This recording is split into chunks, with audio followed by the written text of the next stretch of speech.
Fala galera, ligado aqui no canal do VSR, chegando para mais um vídeo. Tema do vídeo agora, VS Responde número 6, aquele vídeo que a gente faz toda semana para a gente trocar uma ideia, bater um papo. Vocês perguntam daí, eu respondo daqui. Antes, like, se inscrever no canal para ajudar aqui o vídeo a bombar. E claro, aqui estão as informações, você baixar o app do SofaScore, melhor aplicativo à disposição do mercado para você ter estatísticas de futebol, acompanhamento de jogos em tempo real, e você baixa totalmente de graça no link que está fixado no primeiro comentário fixado desse vídeo. Clica lá, baixa o app do SofaScore, você vai acompanhar futebol de um outro jeito, é o aplicativo que eu uso para o meu trabalho, para acompanhar futebol, e o melhor, totalmente de graça, para baixar e para usar. Aquele nosso papo dominical, aquele papo que a gente conversa e vocês fazem as perguntas daí e eu respondo daqui. Onde vocês mandam as perguntas? Muito fácil, no post fixado na aba Comunidade aqui no YouTube. Procura aqui no YouTube a aba Comunidade, tem um post lá, você manda as suas perguntas e eu vou selecionando aqui as melhores, vou selecionando perguntas que eu acho interessantes. Então vamos começar? Eu vou sempre deixando as perguntas aqui.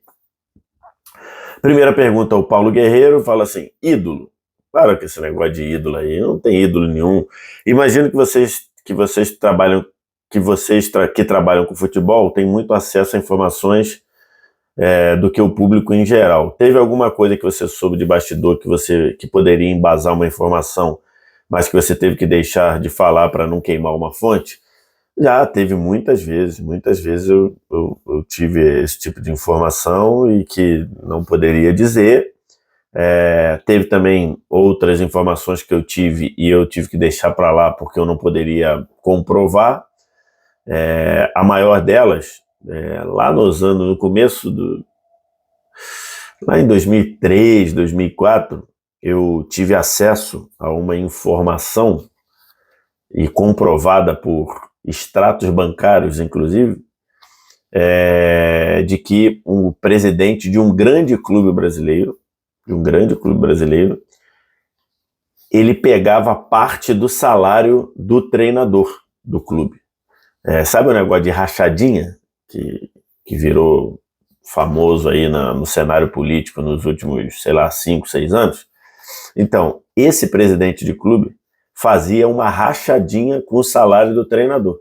Ele assinou com um treinador muito mais caro do que deveria e boa parte, quase cerca de 40% do salário do treinador voltava para a conta do presidente. Eu tive acesso a isso porque um conhecido, ele trabalhava no banco que esse clube tinha conta e me mostrou. E que era batata. Caía o salário do treinador na conta, tal dia, e aí todo mês, 2 dias depois, o treinador fazia na época era um TED, né? Fazia um TED para a conta do presidente do mesmo valor, mais ou menos 40% do salário. Só que eu não pude publicar porque eu não ia ter como provar, né? Eu não iria poder mostrar esse extrato que eu vi, não poderia publicar, porque aí eu ia ferrar o cara que mostrou isso, que na verdade estava errado também, né? Ele não poderia fazer isso, mas enfim. Então eu soube disso e não pude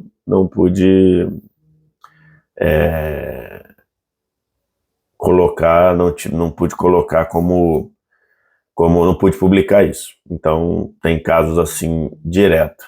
Vamos para a segunda pergunta de hoje. A pergunta do Hudson Silva. Salve SR, muito fã do seu trabalho, muito obrigado. Por que Vinícius Júnior não joga tão bem na seleção quanto joga no Real Madrid? Acho que tem 2 explicações básicas ali, tem outras mais elaboradas, mas acho que 2 básicas. Uma é que eu acho que o Vinícius fica muito ansioso na seleção e acho que querendo, aquela ânsia de querer acertar, de querer se provar ou de querer ajudar a seleção. Então acho que isso atrapalha demais o Vinícius e acho que em muitos momentos ele toma algumas decisões que no Real Madrid ele toma com mais calma ou com mais acerto. Então acho que tem um quê ali de pressão interna que o jogador se coloca, um quê de cobrança interna, um quê de ansiedade em fazer dar certo.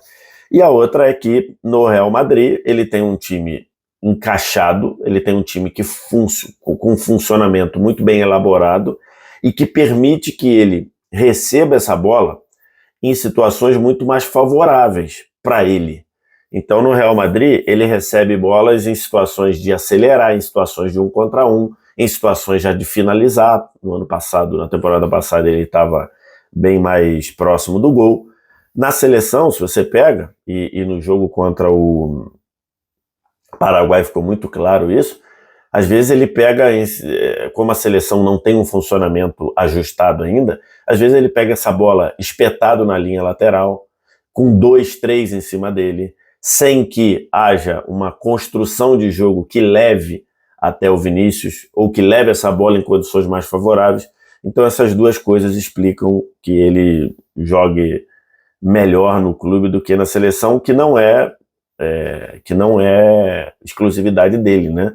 O Bruno Guimarães joga mais no clube do que na seleção, o Paquetá joga mais no clube do que na seleção, quem mais?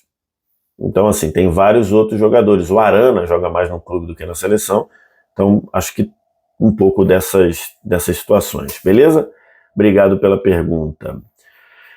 João, qual a maior rivalidade do futebol brasileiro e por quê? E interestadual? Rivalidade, então ele estava falando ali de rivalidade estadual. Acho que até o tamanho do clássico, há um bom debate entre qual clássico é maior, entre Inter e Grêmio e Corinthians e Palmeiras. Eu acho que tem um bom debate ali de qual é maior e tudo.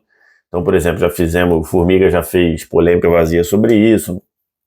A gente já fez um mano a mano numa espécie de um ranqueamento falando sobre isso, eu, Formiga e Tainá. Então, assim, acho que esse é um bom debate.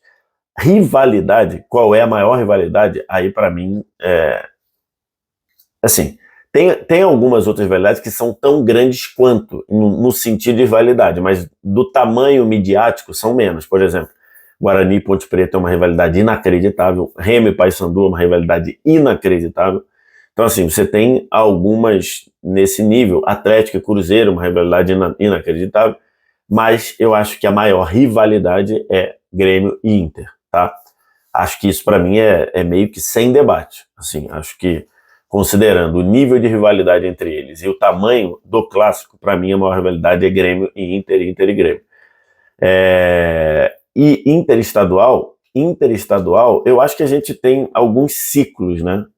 Assim, de rivalidades interestadual. Lá atrás tivemos Botafogo e Santos, aí um pouco mais aqui para os anos 90, tivemos uma gigantesca de Grêmio e Palmeiras, aí depois tivemos uma Inter e São Paulo, Corinthians e São Paulo, Corinthians e Inter também.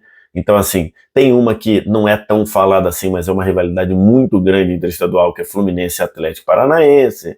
Então, assim, mas acho que tem algumas no Nordeste, né?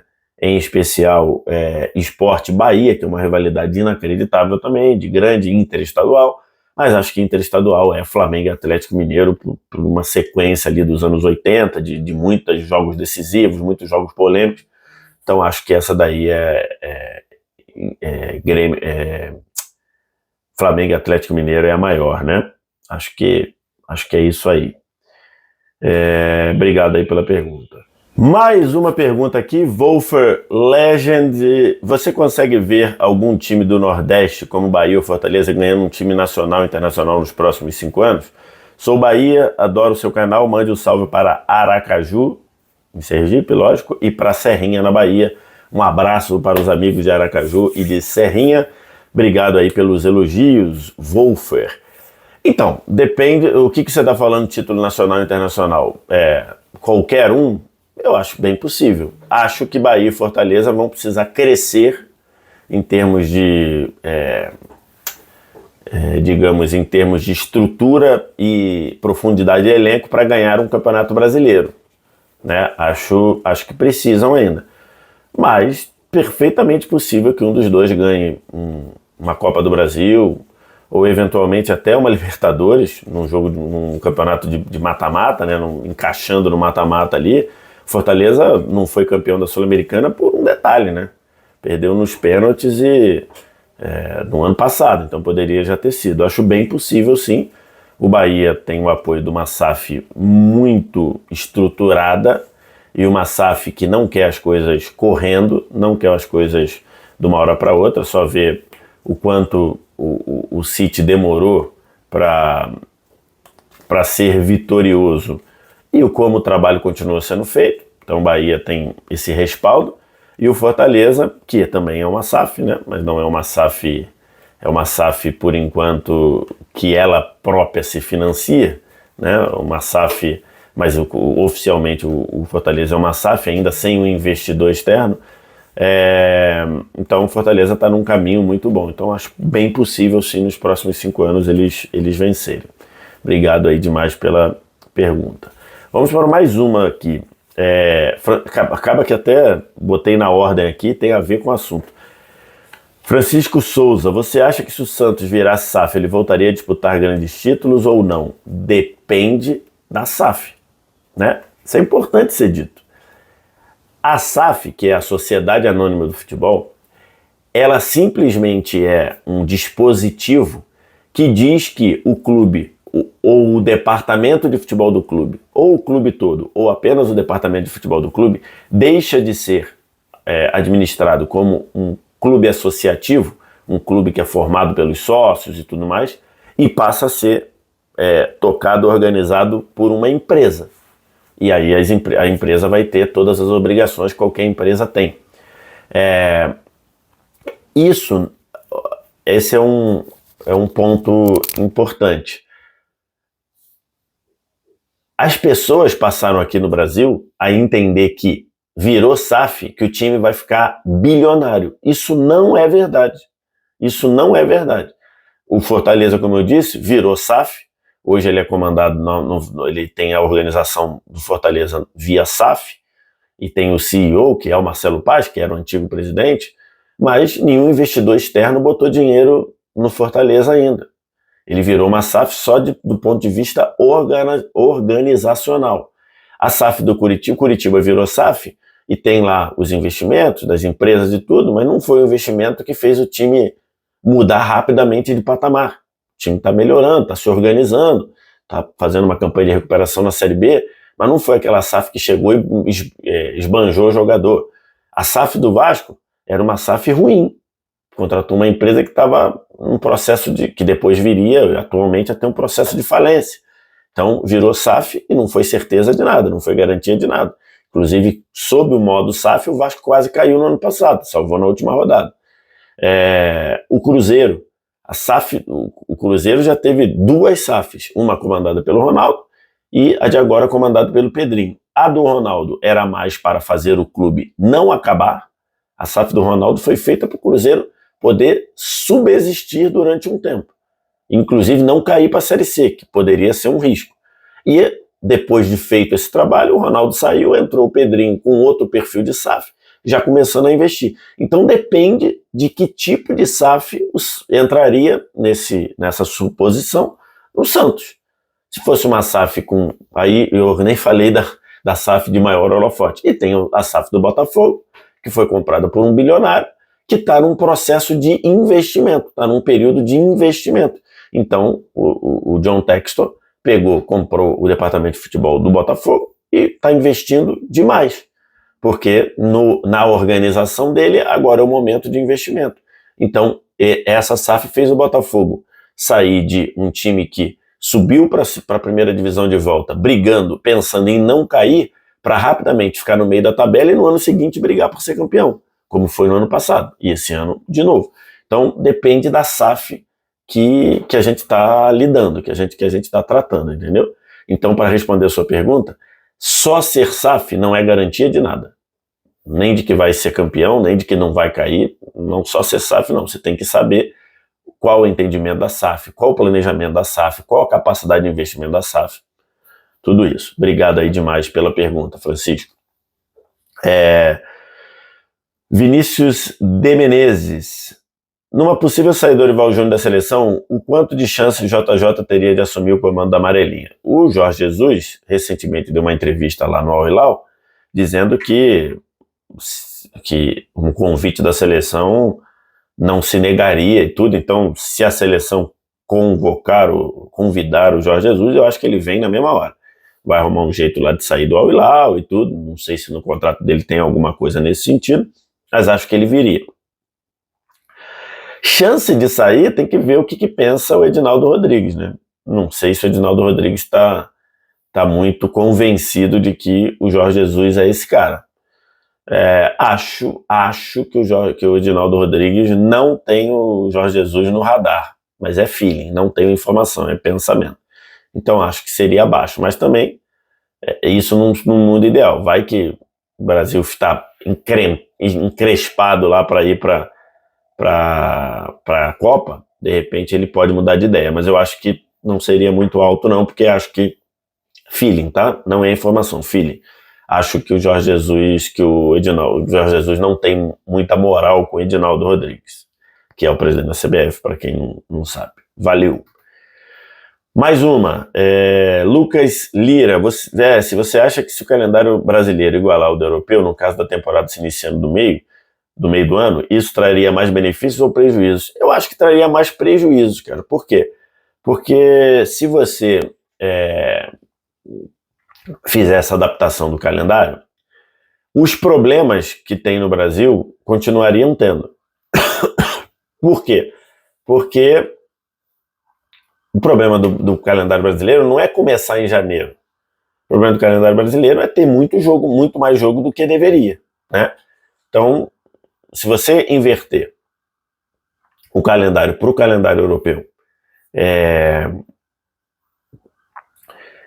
e não diminuir o número de jogos, não diminuir competição, não cortar o estadual para, 6 jogos, 8 jogos, por exemplo, que acho que hoje é o que está mais no cenário aí para cortar, se isso não acontecer, não vai fazer diferença nenhuma inverter para o calendário de junho a maio, né? Não faria diferença nenhuma. E ainda traria um problema a mais, que é, no pico de calor aqui, no Brasil, ou na América do Sul, no Brasil, né, que é um país continental, no pico do calor no Brasil, você teria que ter jogo, que é, a partir de 10 de dezembro até final de janeiro.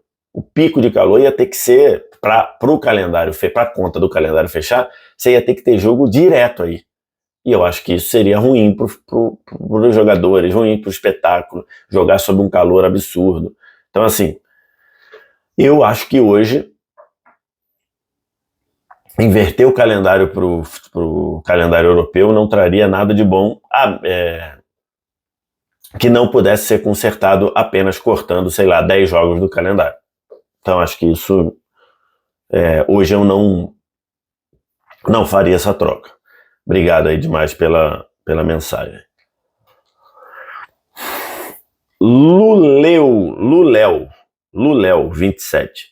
Sou formado em PP, Publicidade e Propaganda, e quero fazer jornalismo esportivo. Que dica tem para eu conseguir seguir carreira na área? Cara, assim, tem muitas dicas. Eu vou até fazer um curso sobre isso em breve. Mas a principal que eu te daria é: começa a fazer jornalismo desde agora. E como você faria isso?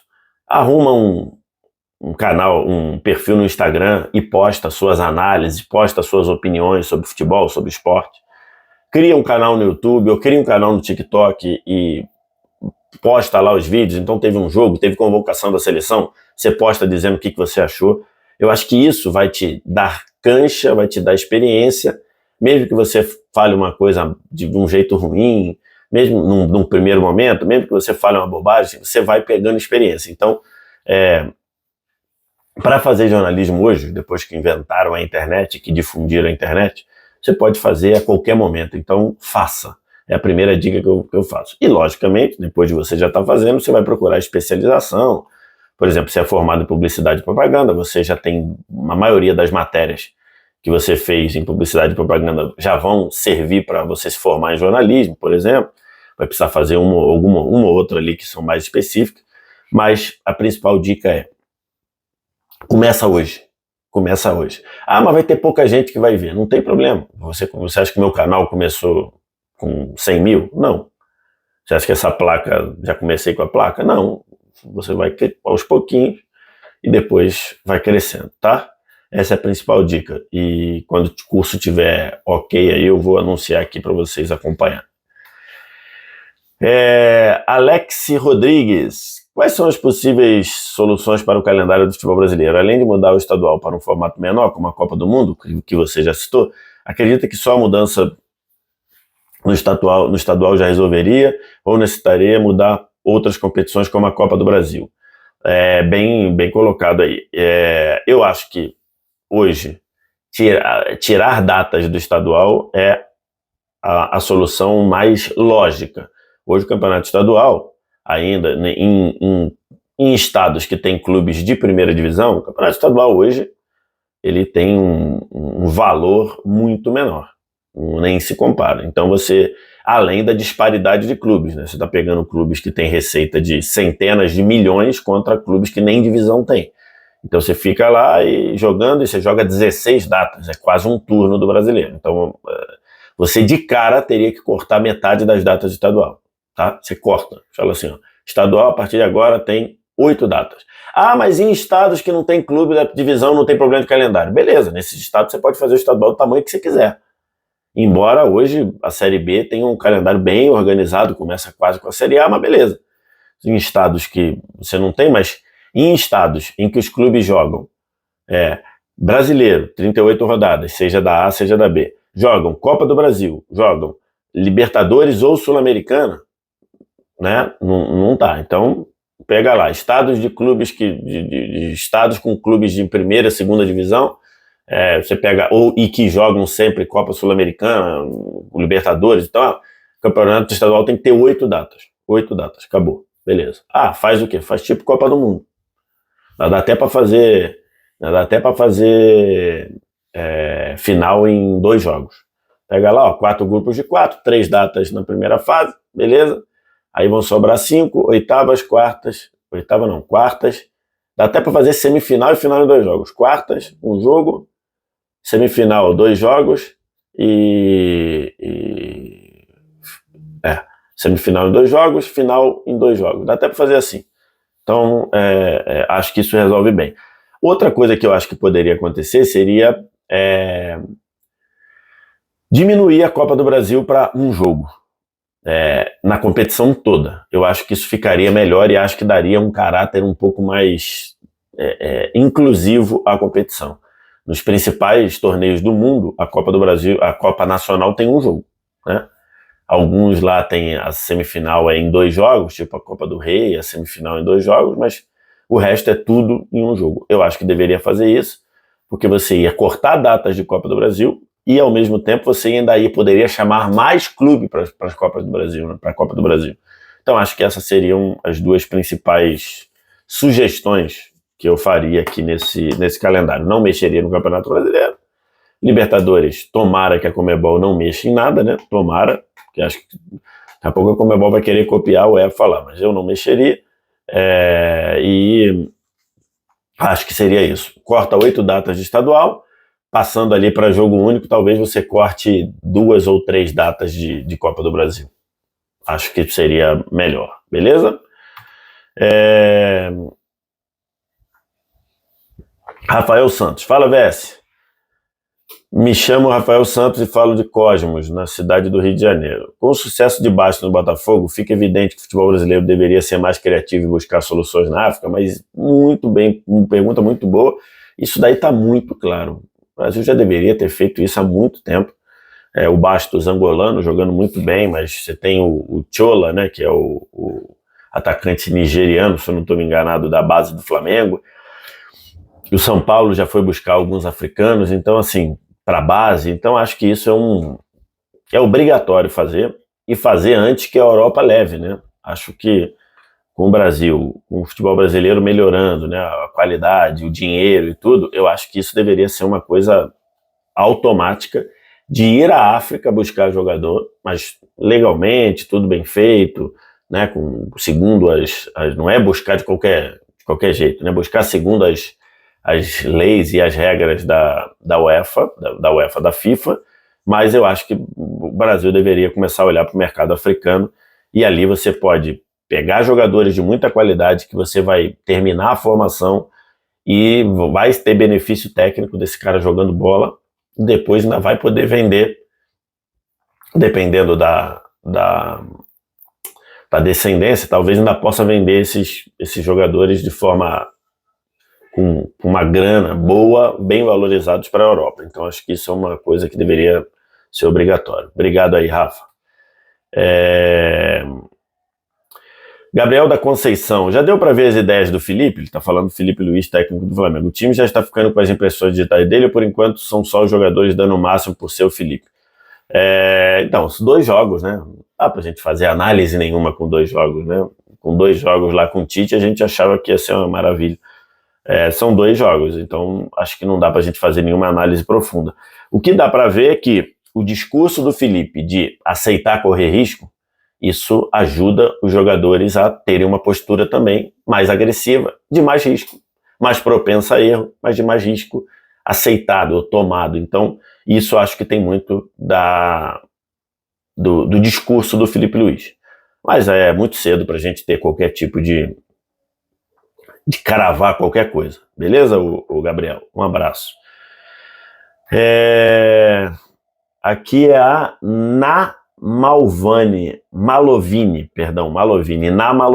Obrigado aí, ó, uma mensagem feminina. Muito obrigado pela mensagem. Salve Brabo VSR. Quais seleções que você colocaria como grandes candidatas ao protagonismo na Copa de 2026 pelo bom trabalho e profissionalismo nesse atual ciclo? E o que você acha sobre a Argentina ter sido campeã na última? Na minha opinião, ela não era a melhor seleção do momento. Bizarro demais esse esporte que a gente se amarra, chamado futebol.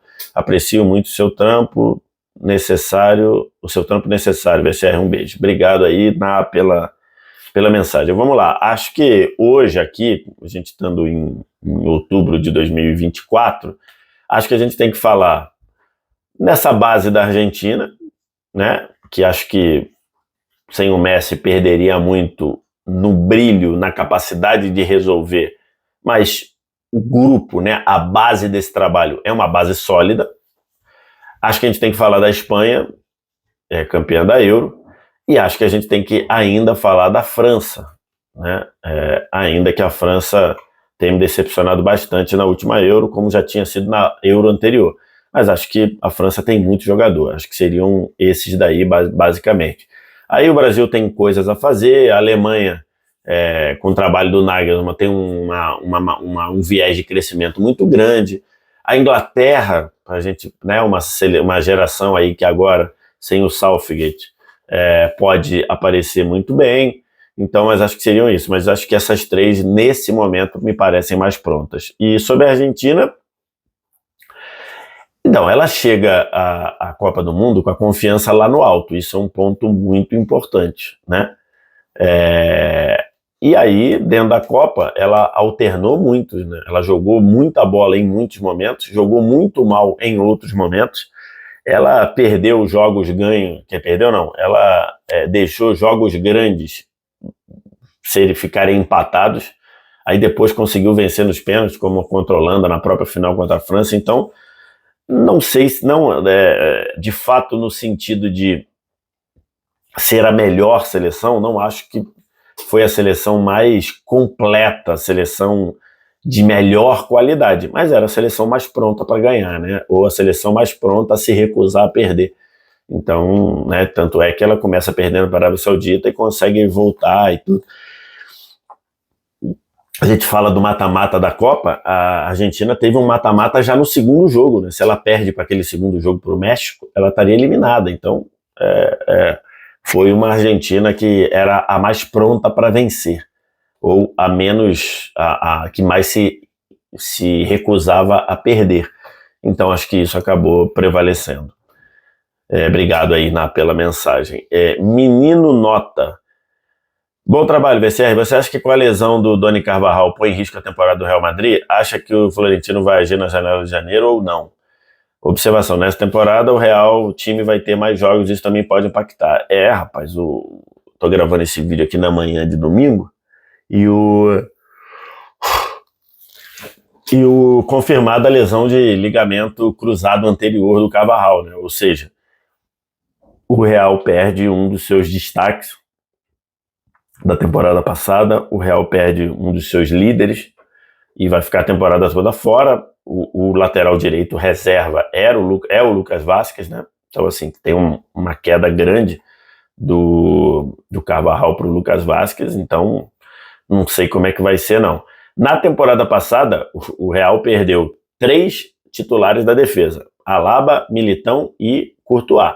Trouxe a reposição para o Courtois, que era o Kepa, mas a solução já estava lá dentro, que foi o Lunin. Para os zagueiros, não trouxe. Real não trouxe reposição para os zagueiros. Os zagueiros ficaram lá, Rudiger e Nacho, e às vezes precisava jogar o Tchouaméni. O próprio Carvajal jogou de zagueiro alguns jogos. Então não sei se ele vai ao mercado buscar lateral direito, até porque lateral direito é um artigo raro hoje em dia, né? Um lateral direito de qualidade. Não sei, mas a lesão é muito impactante. Obrigado aí pela mensagem. Lucas Vicentino, fala VSR, meu ídolo, o que você pensa sobre o futebol carioca, pensando que há a possibilidade do Botafogo ser campeão, tendo os últimos 2 campeões cariocas também? Tamo junto, irmão. Ele tá falando da Libertadores, né? Os últimos 2 campeões da Libertadores são cariocas, Flamengo e Fluminense, respectivamente, e o Botafogo tá na semifinal, tem possibilidades de ganhar. Acho que é isso, assim, o futebol é cíclico, né? O futebol carioca viveu alguns momentos ali no final dos anos 90, até o final dos anos 90 não, porque tinha o Vasco, mas, sei lá, alguns momentos ali, meio dos anos 90, depois meio dos anos 2000, em que ele estava com muitos problemas, né? Muitas questões estruturais também, mas o futebol carioca, nos últimos anos, ou especialmente na última década, foi melhorando, foi evoluindo. Tem aí o investimento do Textor no Botafogo, tem o Flamengo que se preparou para estar nessa forma financeira que está, então o futebol carioca, e o Fluminense fez um trabalho fantástico na temporada passada, né? Então o futebol carioca está aí na briga, seria bem emblemático 3 títulos cariocas na sequência, né?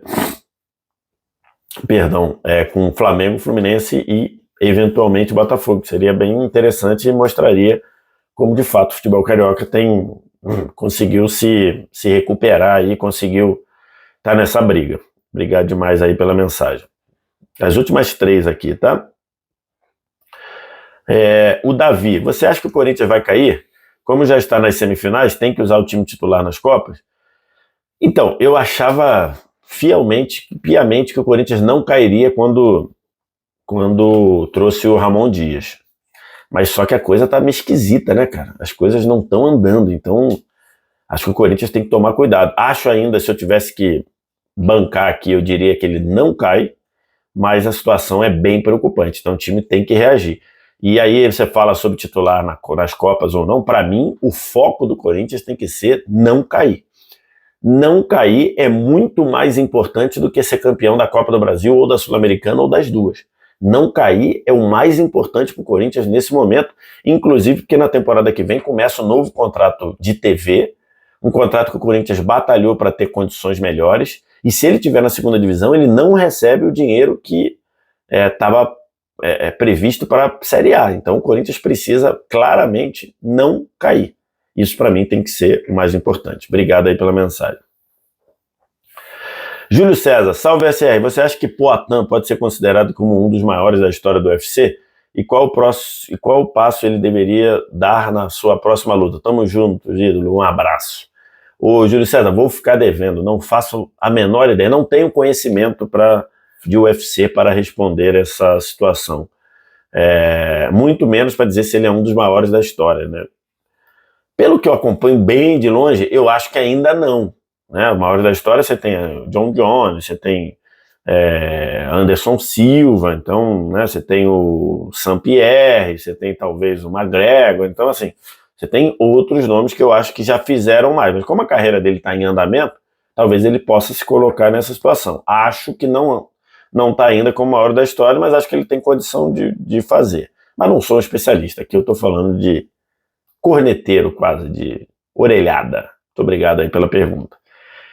E para fechar, Samuca Mesquita, VSR, como você enxerga o mercado de jornalistas que atuam fora dos grandes centros como São Paulo e Rio de Janeiro? Moro no DF, onde o futebol não é tão atrativo, e os outros esportes têm pouca visibilidade. Pretendo cursar jornalismo e me tornar jornalista esportivo, mas fico em dúvida se só faria sentido se mudar de estado no futuro. O que você acha? Cara, assim, de fato, o mercado local de esporte no Distrito Federal, por exemplo, é muito menor do que Rio, São Paulo, eventualmente Minas Gerais, Rio Grande do Sul. Então, isso é verdade. Mas hoje, com a internet, você não precisa estar ali para fazer trabalho, né? Você pode, por exemplo, abrir um canal no YouTube, pode abrir um perfil em outras redes, fazer a sua análise do futebol da Itália, por exemplo, e crescer assim. Você pode trabalhar por uma empresa que aceite você fazer seus conteúdos onde você mora. Então, por exemplo, a TNT Esportes tem correspondente, tem uma funcionária em Brasília. E ela trabalha em Brasília, fazendo as atividades que precisa, falando dos clubes do Rio, dos clubes de São Paulo, dos clubes da Champions e tudo, e mora em Brasília. Então, não necessariamente você precisa estar num lugar para acontecer. Geralmente, quando você se trata de trabalhar numa rádio, trabalhar numa TV, geralmente você vai precisar sair, você vai precisar ir para Rio e para São Paulo. Porque, por exemplo, as TVs esportivas, os canais esportivos, ou estão no Rio ou estão em São Paulo, por exemplo. Então, eventualmente, você teria que fazer. Mas se você quer ser jornalista esportivo, você pode trabalhar nas redes sociais e trabalhar de qualquer lugar do mundo. Então, esse é um ponto. Beleza? Espero que tenha respondido aí.